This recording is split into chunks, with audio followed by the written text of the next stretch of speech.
Well, interest rates are rising and they're not going to go down anytime soon, and that means more and more South Africans are going to get themselves into a debt trap, into the bottomless pit of desperation, of despair, and disgusting, disgusting look at the future. Let's face the truth though, paying off debt is no easy task, otherwise everybody would be debt free and South Africans wouldn't be the world's biggest borrowers. That's according to the World Bank. This is the MoneyMakers. I'm Bruce Whitfield, and tonight I'm joined by Discovery Financial Advisor Kgomotso Masongoa and the 2015 Financial Planning Institute's Media Award winner. That means he appears in the media a lot. Gerald Mwandiambira, to talk about how to pay off your short-term debt in a year or less. I mean, it looks so incredibly likely, Kgomotso, that we are all going to find it just a little bit tougher this year. 2016 is going to be a tough year.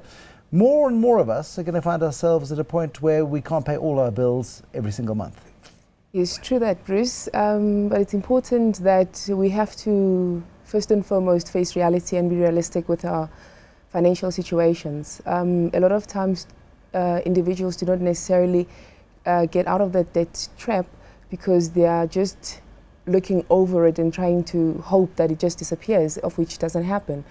So you have to be realistic, put down the figures and start working on it. Yeah, and I blame Ben Bernanke, I blame Janet Yellen, I blame Tito Boeni, Jill Marcus, now Lesija Khanyago, because they kept interest rates so low for so long that we've kind of been lulled, Gerald, into this false sense of security that money is cheap, it's going to stay cheap in perpetuity, and actually debt doesn't matter. I think an important point to consider is that debt is relative. It's relative to where you are in life, how old you are, how much you earn, but the bottom line is that it's something which weighs heavily on you. Now, for a middle-class family, 1 million rand home, 50 basis points debt interest rate hike, that's 500 rand on your bond. Like that. Just like that. And that's 500 rand you didn't have last month. And that's on top of the 500 rand that's already costing you more in the last couple of interest rate increases already. So it's only 1,000 rand more than a year ago. Already, I mean, this year they've said 100 basis points by June, possibly December to June. That means 1,000 rand, middle-class family have to find it from somewhere. And they're carrying all this debt. Another problem is that we're talking short-term debt destruction. We want to kill it, get rid of it in a year. Is that really possible? Because you're looking at a scenario where I've built this debt over the last 10 years. I've had 10 years of good life. Can I really kill it in a year? Is that possible? I think it is in some instances. Okay, so you've had the good life and suddenly somebody, and it's got to be you yourself telling you that the good life doesn't need to be thrown out the window, but it needs to be put on hold. Now, there is you, there is your spouse, and there are possibly two mini-me's that need to be told no for a bit. That's kind of hard, Kgomotso.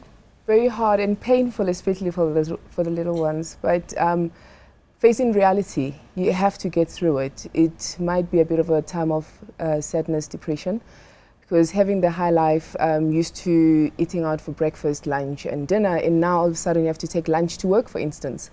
It's things that you really have to look at doing. You have to look at stop buying food on credit, for instance, because then the interest rate, the interest that you're paying, they doesn't really add up at the end of the day. So it's lifestyle type of changes that you need to look at. And you really have to involve your family so that tomorrow when you say no to your 12-year-old that they cannot do a specific sport or they cannot buy a certain brand of shoes, then they kind of get to understand. That it's got to be a short-term thing, because the longer you draw it out, Gerald, the longer you take this pain, the worse it's going to get, because interest is a vicious creature when it's going against you. It's wonderfully when it's compounding. When it's compounding, it's in the your eighth wonder favor. of the world. In your favor, Yes, it's wonderful, but yeah. when it's going against you, it goes against you 3 times faster. I think, as Kgomotso did allude to the fact, it's a time for sacrifice.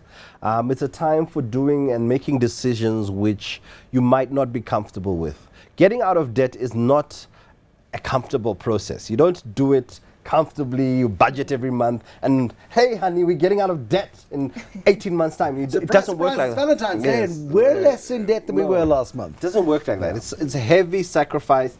heavy pain. And for some families, it might mean pulling out children out of certain schools for a year or two, because private schools are calling 6,000-7,000 rand a month. If you can put them in a school for 2,000, that's 4,000 rand a month you've got 50 grand at the end of the year. You can start eating into some of that debt. So it's a matter of saying, okay, we'll put you back in private school at high school. You know, let's downgrade. Unfortunately, people who are already in debt have already made some crucial bad financial decisions like balloon payments, so they can't even get rid of the car. I would suggest they get rid of the BMW long before they get rid of the school fees, but that's just me. That's not going to happen because they took a balloon payment, so the settlement value of the car is nowhere near what they owe. So with most people who are in debt, I found that don't even start at the car because they took residual or they're on a lease plan. So it's very difficult to extricate themselves out of that easy one. But often if you are not on a residual, that's the first thing that has to go, because that's a nice lump sum you can immediately put to the family finances.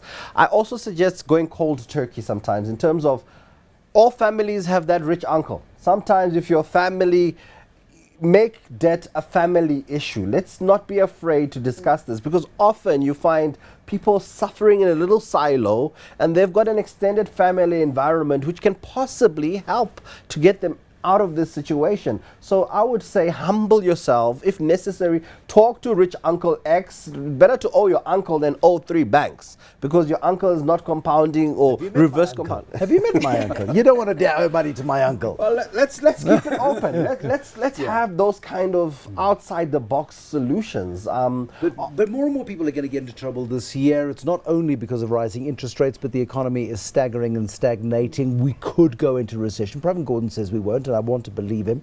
If we get a ratings downgrade, all bets are off and jobs will go. Even when people think they're in cushy jobs, cozy middle class environments, they're not overly indebted right now, but you can, Kgomotso, become massively overly indebted when suddenly the job security is removed. Suddenly your 50,000 rand a month job is gone. Yeah. Suddenly the million rand debt, which was perfectly manageable, can't be serviced. That's where the importance of something like an emergency fund is needed there.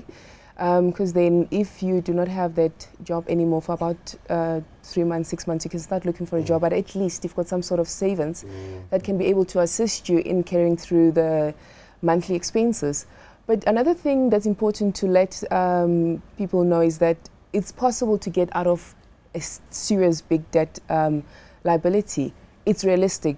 Important thing is you have to walk through the journey. Yeah. Okay, it's not like today you get a lump sum, of which some would try and find a quick fix. Now the problem with a quick fix is you haven't gone through the hardship of actually learning to have a good behavior in finances. You know, that you need to stick to your budget, which you do not look at only at the end of the month.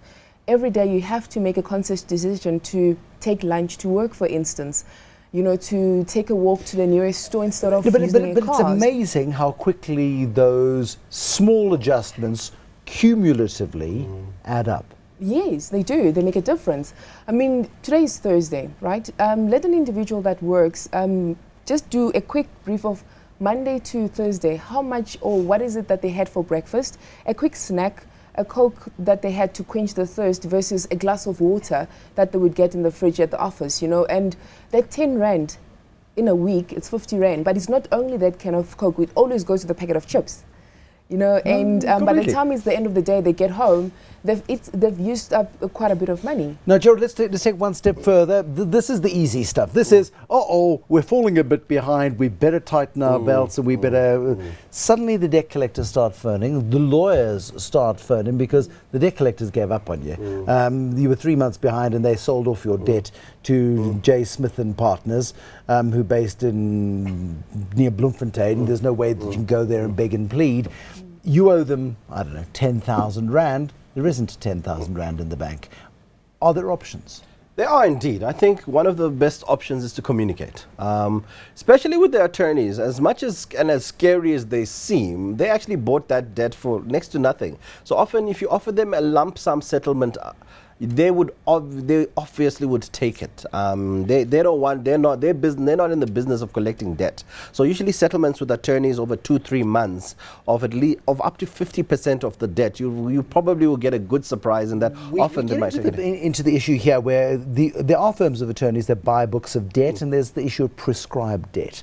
At some point the debt elapses and you no longer owe it. Yes, you've got a black mark against your name, but these guys, and some of them are shysters, will try to get that money from you. And the moment that you blink or acknowledge the existence of the debt, not only have you been blacklisted, but actually you're acknowledging the debt. You're acknowledging the debt which is prescribed. Again. And you get nailed. Yes. How do we protect ourselves in that scenario?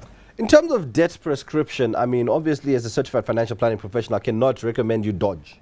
But it is important for you to be aware of debts which might be prescribed which are under your name, okay, so that you can manage that situation. And when you take a call from that kind of debt and look, I haven't heard from anybody for 4 years about this debt, you can seek financial professional advice. I would say when it comes to debt, have a certified or CFP professional helping you along the way.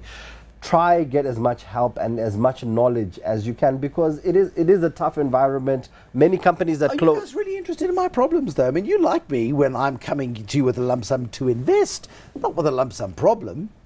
I think we are. I think from an ethics perspective, we are supposed to hear you out. You are my client in the good and in the bad. So it's almost like a marriage. So I think that you can get good advice which can help you to get out of serious debt. I mean, I've had scenarios where we're talking houses in Balito, houses in Neisner, Richards Bay.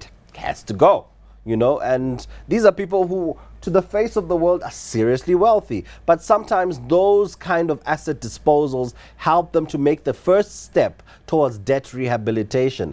And I think we need to stop looking at our neighbors and trying to compete. I think that's the main problem with South Africa right now. It's a consumption market. Everybody is looking at everybody else. And it's okay to drive your 10-year car if it's well serviced, gets you from A to B, gets rid of the new one. And if you do have that car which is 10 years old and you really want to be seen in a flashy car, get a lease, because that's easy to get out of. Or go to Uber, sit in the back, you got your own taxi driver, there we go, and you look like you got a chauffeur, you've moved up in the world. Exactly. Let's leave it there. One of my favourite Trevor Manuel quotes from the days when he was finance minister was, "We mustn't try to keep up with the Khumalos." It's the South African version of the Joneses. That was the Discovery financial advisor, Kgomotso Masongoa, and Gerald Mwandiambira, certified financial planner. Thank you for watching. There'll be more stories around money, whether they're scary like debt or whether they're about opportunity to make money, so that you don't ever get into tonight's scenario. Until next time, bye-bye.